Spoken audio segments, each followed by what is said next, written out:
everybody, it's Kelly, and today I am going to be scrapping this photo that I took of a gorgeous pond with the sun reflecting on it on a run I took. And I'm going to be using some frames, so I'm just kind of playing around with frames. A lot of them, the colors just weren't right, but I end up choosing these two. One is a frame with a matte print on, and the other one is a black frame with like a floral and leaf pattern, and both of those are from crepe paper, but I don't know what line it was from. I'm just checking here to make sure my paper is 12 by 12 because I did not see that it had any sort of what am I thinking of, the strip that tells you manufacturer's strip. I can't even think today. Anyway, words are hard, and it's not that early in the morning and it's not that late at night. So anyway, so what I'm doing here is I'm going to use this sheet of mulberry paper, guys. We're throwing it back, and this came from a huge sheet of mulberry paper that a friend gave me probably 5 or 6 years ago, actually more than that, 6 or 7 years ago, and that I'd never used. And the reason I'm using this is while I'm videoing this, it's the month of March, and I'm doing the Calvin Ball 2020 challenge. It's a crazy challenge that's run on Facebook by Alice Bowl of Scrap Happy. Just go and look at it on Facebook. Again, it's Calvin Ball 2020, based on the Calvin and Hobbes cartoon, and there's inspiration for you to use every day, and you get points for every piece of inspiration you use. Like the inspiration I'm using here is mulberry paper. The frames are part of the inspiration. I'm going to add in, there was gold foil, there was foliage, so leaves and flowers. So I'm getting points for all of that. Map is one of them as well. But the big thing that inspired me here was that mulberry paper, because I remembered I had it and I had never used even a piece of this. And even though it's, mulberry paper was probably all the rage. Oh my gosh, it was when I first started scrapping kind of in the way we scrap now. So I'm thinking that was probably, really, it was almost 20 years ago. And I got this after that, but time to get it used up, guys, right? It's beautiful, and this has all these leaves and green in it, so it's perfect for this photo. I don't know where that mulberry paper came from, by the way. I think this has been manufactured, but we used to actually make mulberry paper back in the day. So let me tell you a little bit about what I'm doing today. So I'm going to overlap those two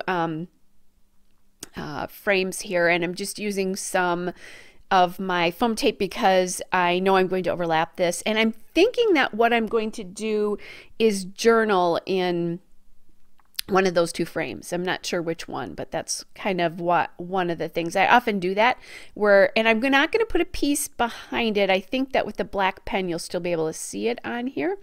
And I love this photo. I love this run. It was a gorgeous 4-mile run. It was very, very cool. All right, so back on there, and I'm playing around. By the way, I do have a piece of basil cardstock that I'm going to mount this mulberry paper to because it's way too thin to actually use on its own. So then I have that piece of, it's a vellum die cut there from Crepe Paper Maggie Holmes, the Flourish Collection Ephemera. And that vellum and die cut were also Calvin Ball points as well too. So definitely pay attention next year. You can look to sign up. Go to the Scrap Happy. It's the Scrap Happy group that Alice runs it, and she emails you. And I think because I was on the list this year, I will be again next year too. But it's a fun thing. It's really just for inspiration. It's only bragging rights. You don't win anything. But I'm not going to be one of the leaderboards. I don't scrapbook every day. However, as I'm doing the voiceover for this, I am heading to a crop for the weekend. And you know me, I do about 50 layouts at a crop. So I might have a whole, well, I know I'm going to have a whole bunch of Calvin Ball points when I'm done at the end of it. So we'll see. Okay, so I'm just using my Scotch tacky glue in my fine line bottle there. And just adding that on at a couple of points. And I just I just put it behind the black letters there so you could see it. So now I'm just going to use those flowers and foliage. The foil, I think that gold foil, if I didn't say it, was Calvin ballpoints for this one as well too. All right, and I kind of like the way that cluster goes. I was looking for, I knew I had another flower in that green, and I was looking for it. I couldn't find it, and it was like right in front of me. So now what I'm going to do is I'm going to glue from the top down. That's a little hint for you. As you do your clusters, instead of taking them all the way apart, just leave them right where they are and then glue them. Now, obviously, I am doing some of that where I'm taking pieces apart, but in general, especially if you have layers of paper, just go from the top down, and then you don't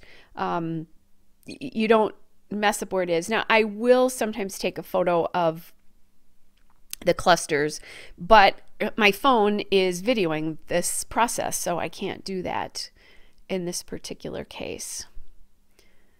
All right, and then I just added that little vellum leaf there. So all of the leaves and vellum flowers and all of that are from Crate Paper, Maggie Holmes. And I don't know which collections, because I've picked through them so much that I just keep them all in the same container.